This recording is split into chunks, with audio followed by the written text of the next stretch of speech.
ذلك بأنه كانت تأتيهم رسلهم بالبينات فقالوا أبشر يهدوننا فكفروا وتولوا واستغنى الله والله غني حميد. زعم الذين كفروا أن لن يبعثوا قل بلى وربي لتبعثن ثم لتنبؤن بما عملتم وذلك على الله يسير. فآمنوا بالله ورسوله والنور الذي أنزلنا والله بما تعملون خبير.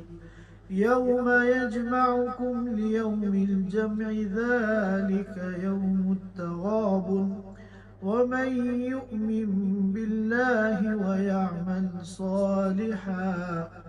ويعمل صالحا يكفر عنه سيئاته ويدخله جنات تجري من تحتها الأنهار خالدين فيها أبدا ذلك الفوز العظيم.